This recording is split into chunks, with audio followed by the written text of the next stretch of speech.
Selanjutnya, ini persyaratan yang tadi disampaikan oleh Bapak Kepala Biro, warga negara Indonesia, usia paling rendah 20 tahun, paling tinggi 1 tahun sebelum masa usia pensiun, tidak pernah dipidana, tidak pernah diberhentikan, tidak menjadi anggota atau pengurus partai politik, dan terlibat politik praktis. Ini informasi yang kita terima belakangan ini banyak KTP-KTP yang kemudian dicatut gitu ya, dicatut oleh partai-partai politik tertentu gitu ya, yang sebenarnya tidak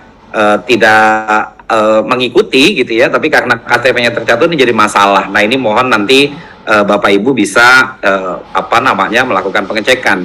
Kemudian ini yang paling penting nih, memiliki kualifikasi pendidikan sesuai dengan persyaratan jabatan. Bapak Ibu yang kami hormati, setelah tadi malam kemudian diumumkan itu muncul beberapa pertanyaan ke kami, misalkan seperti, Pak, kami ini mengusulkannya kualifikasi pendidikannya ABC gitu ya, karena existing kami yang ada itu ini gitu, tapi kenapa yang keluar berbeda, kok tidak sama? Bapak Ibu, kami perlu jelaskan, jabatan fungsional, sekali lagi ya, jabatan fungsional itu memiliki ketentuan. Jadi tidak mungkin kalau jabatan fungsionalnya adalah Pranata Komputer, karena existing tenaga honorer Bapak Ibu adalah S1 Hukum, tapi dia punya keahlian komputer, kemudian dia bisa mendaftar, ya tidak bisa.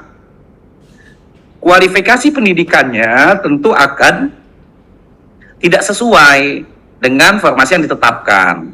Kita memahami bahwa tenaga non-ASN kita dari latar belakang yang berbeda-beda, dari jenis pendidikan yang berbeda-beda, namun jabatan fungsional itu memiliki ketentuan.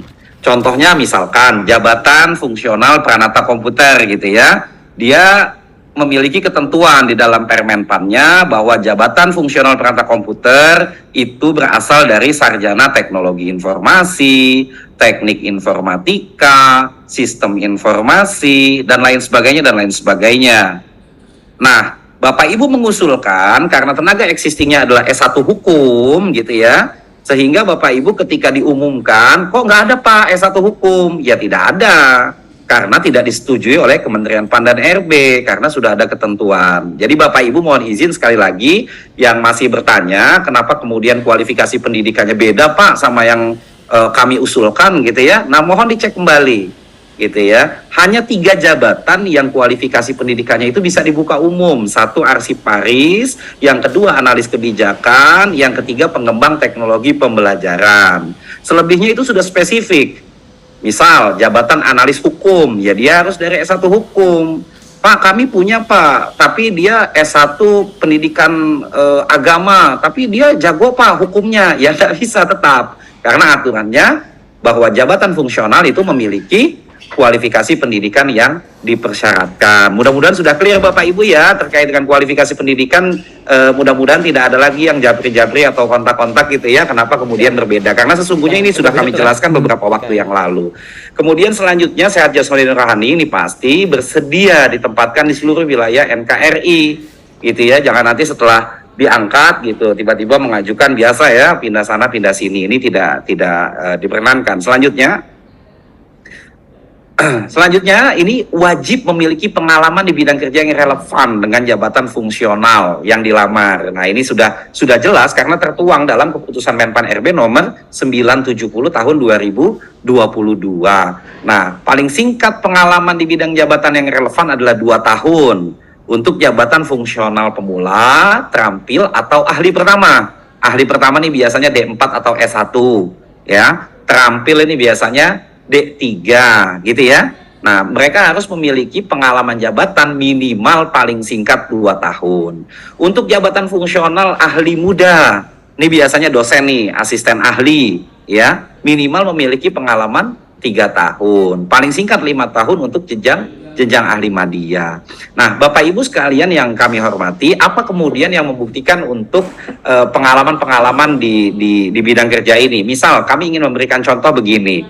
Ada existing Bapak Ibu yang mengabdi di Kementerian Agama, kemudian baru mengabdi kira-kira 1 tahun yang lalu gitu ya. 1 tahun yang lalu dia ingin mendaftar untuk jenjang misalkan ya analis kepegawaian misalkan begitu, untuk jenjang ahli pertama. Ya, tapi dia baru 1 tahun nih. apa namanya mengabdi di Kementerian Agama, tapi sekarang masih aktif, pengalaman dia hanya 1 tahun, maka tidak masuk dalam kategori yang 2 tahun. Tapi bagaimana kalau kemudian dia pernah bekerja di instansi lain, pengalaman jabatannya juga relevan, baik di instansi pemerintah ataupun instansi swasta, maka itu bisa bersifat kumulatif dengan syarat. Kalau dia bekerja di instansi pemerintah, maka dia memiliki surat keterangan, gitu ya, bekerja di instansi itu yang relevan, yang ditandatangani minimal pejabat pimpinan tinggi pratama atau eselon 2. Bagaimana Pak kalau yang di swasta, bisa nggak? Kalau yang bekerja di swasta pengalamannya bisa. Pengalamannya yang di swasta ditandatangani surat keterangannya minimal oleh kepala bagian ataupun direktur yang membidangi SDM di perusahaan tersebut. Nah ini Bapak Ibu mohon ini agak kita pahami ya bersama-sama gitu ya. Jadi nanti jangan langsung di TMS kan atau di ini gitu ya, harus diteliti betul-betul terkait dengan hal itu. Kemudian selanjutnya wajib mendapatkan izin tertulis dari suami, istri atau orang tua atau wali bersedia ditempatkan di seluruh wilayah NKRI. Ini pengalaman kami di beberapa rekrutmen sebelumnya, kalau tidak ada surat izin suami atau istri, biasanya itu nanti ikut suami, ikut orang tua ini dan seterusnya gitu. Padahal kebutuhan kita adalah di satker tertentu gitu ya. Ketika kemudian izin sana izin sini gitu ya, sehingga di awal kita udah tetapkan kira-kira kalau Anda itu nanti tidak diizinkan gitu ya, tidak ada izin tertulis ini dari suami ataupun istri atau orang tua wali gitu ya, maka ya sudah gitu kan, berarti Anda sudah memperjanjikan sejak awal gitu ya bahwa sudah mendapatkan izin tertulis. Selanjutnya mematuhi seluruh ketentuan peraturan perundang-undangan.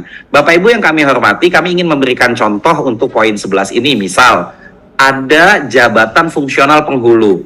Jabatan fungsional penghulu itu hanya dapat dilamar oleh mereka yang berjenis kelamin laki-laki. Bukan berarti tidak pro gender, bukan, tapi karena memang ketentuannya dalam peraturan Menteri Agamanya, karena penghulu ini akan menjadi wali hakim dan wali hakim wajib laki-laki, sehingga untuk yang jenis kelaminnya selain laki-laki tidak bisa melamar sebagai penghulu. Ini yang dimaksud dengan ketentuan peraturan perundang-undangan Kementerian Agama atau yang lainnya. Tentu tidak bisa semua peraturan perundang-undangan kita tuangkan dalam konteks ini. Bapak Ibu yang kami hormati, selanjutnya ini persyaratan khusus ya, persyaratan khusus tadi persyaratan umum ya, persyaratan umum, sekarang persyaratan khusus. Persyaratan khusus, seluruh pelamar wajib mengikuti persyaratan wajib tambahan ya, sebagaimana ketentuan keputusan Menteri PAN RB nomor 970 tahun 2022 tentang persyaratan wajib tambahan dan sertifikasi kompetensi sebagai penambahan nilai seleksi kompetensi teknis dalam pengadaan pegawai pemerintah dengan perjanjian kerja untuk jabatan fungsional teknis. Sebagaimana terlampir, kami sudah melampirkan di dalam pengumuman itu yang menunjukkan ada 2 tahun, 3 tahun, 5 tahun ataupun surat keterangan yang diterbitkan. 1, bagi pelamar jabatan fungsional lainnya, tadi ya yang di atas ya, yang tidak masuk dalam kriteria 1 dan 2, wajib memiliki pengalaman kerja dan masih aktif di Kementerian Agama yang dibuktikan dengan surat keputusan yang sah. Apa surat keputusan yang sah? Surat keputusan pengangkatan atau SK pengangkatan. Dikecualikan bagi formasi jabatan fungsional lainnya yang dibuka umum. Ya, jadi formasi lainnya yang dibuka umum itu dikecualikan. Tapi kalau yang tidak dibuka umum untuk jabatan fungsional, maka dia wajib memiliki surat keputusan yang sah. Kenapa? Karena ini bukti dia masih aktif bekerja di Kementerian Agama. Selanjutnya, bagi pelamar jabatan guru, nah ini penting ya, wajib terdaftar pada Simpatika. Ya, wajib terdaftar pada Simpatika dan masih aktif bekerja di Kementerian Agama yang dibuktikan dengan kartu identitas PTK. Nah, kalau yang masih aktif di Simpatika itu ada kartu identitas PTK-nya. Kalau tidak memiliki kartu identitas PTK, maka tidak masuk dalam kriteria ini. Selanjutnya, bagi pelamar tenaga eks tenaga honor kategori 2 yang tadi disebutkan di atas, wajib terdaftar dengan pangkalan data BKN dan memiliki kartu ujian tahun 2021 dan masih aktif bekerja di Kementerian Agama. Gitu ya. Jadi kalau yang 1733 tadi ada yang sudah tidak aktif, misalkan dia sudah diangkat di mana atau sudah apa namanya bukan meninggal dunia ya, sudah bekerja di tempat yang lain dan seterusnya, artinya sudah tidak aktif di Kementerian Agama, maka dia tidak masuk dalam kategori ini. Bagi pelamar jabatan dosen, nah ini bagi perguruan-perguruan tinggi, ini UIN, IAIN, STAIN, UHN, kemudian IAKN, IAHN, dan lain-lain, perguruan tinggi keagamaan negeri. Untuk pelamar jabatan dosen, ini wajib terdaftar pada EMIS. Ya, wajib terdaftar pada EMIS, memiliki NIDN, dan masih aktif bekerja di Kementerian Agama, dikecualikan bagi formasi jabatan dosen yang dibuka umum. Di pengumuman kami itu bisa terlihat ya, ada 3, ada formasi XTHK 2, formasi non ASN, dan formasi lainnya. Bapak Ibu yang kami hormati, selanjutnya bagi pelamar jabatan penyuluh agama, wajib terdaftar pada IPA atau elektronik penyuluh agama, baik Islam, Kristen, Katolik, Hindu, Buddha. Ini semua masuk dalam IPA dan kami telah memiliki datanya, sehingga Bapak Ibu nanti bisa menggunakan web service atau API untuk kemudian melakukan verifikasi apakah dia terdaftar atau tidak di EPA Kementerian Agama dan masih aktif bekerja di Kementerian Agama. Itu Bapak Ibu. Kemudian selanjutnya ini khusus ya di Lazna atau di Badan Litbang, bagi pelamar formasi jabatan fungsional pentahfidz mushaf Al-Quran wajib memiliki sertifikat tahfidz 30 juz. Ini khusus di jabatan di Badan Litbang. Ini memang banyak sekali jabatan yang di Kementerian Agama.